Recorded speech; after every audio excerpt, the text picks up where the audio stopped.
Thank you very much. My question is for President of DRC.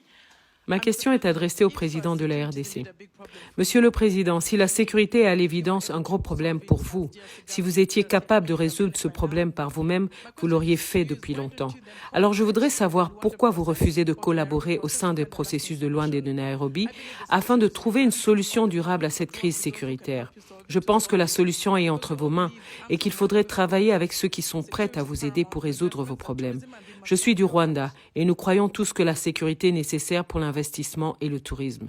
Donc faites votre part pour trouver une solution. Si vous êtes rwandaise, vous devez savoir qu'il y a eu au mois de novembre une discussion qui a abouti à la définition d'une feuille de route pour sortir justement de cette crise.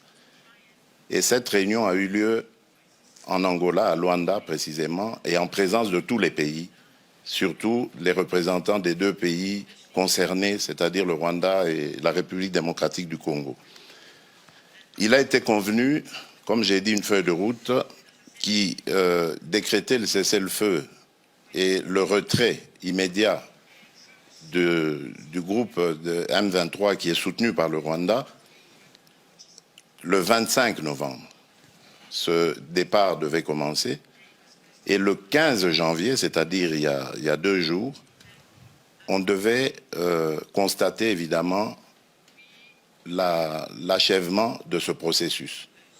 Eh bien, figurez-vous, madame, que le M23, groupe terroriste soutenu par le Rwanda, est toujours dans certaines localités qu'il avait prises à la République démocratique du Congo.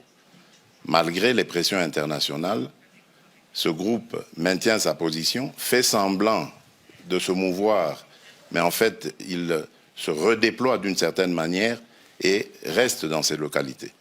Et je vous apprends que depuis lors, il y a eu un massacre qui s'est fait dans une localité qui répond au nom de Kishiché, d'une centaine de personnes, des innocents, que ce groupe a voulu massacrer pour les terroriser et les pousser à se déplacer de cette localité qui regorge de matières précieuses dans son sous-sol. Donc voilà en fait le problème que nous avons. C'est un très grand défi parce qu'on ne peut pas investir à la fois dans le développement du pays et dans les ressources pour augmenter les capacités de l'armée et pouvoir ainsi se défendre.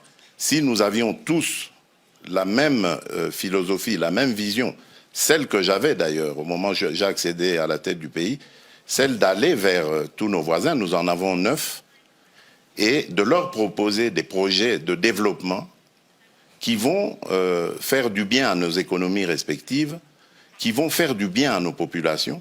Et je peux vous citer comme ça, pour chaque pays, chacun des 9 voisins que nous avons, quel est le projet dans lequel le projet que j'avais proposé et dans lequel j'invitais que nous nous investissions tous pour aller vers ces échanges commerciaux, économiques et autres qui allaient amener la paix et garantir la stabilité de la région.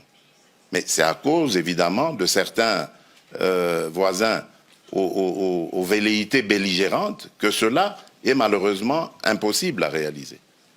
Donc je suis désolé, madame, le problème aujourd'hui de l'insécurité dans la région des Grands Lacs s'appelle le Rwanda.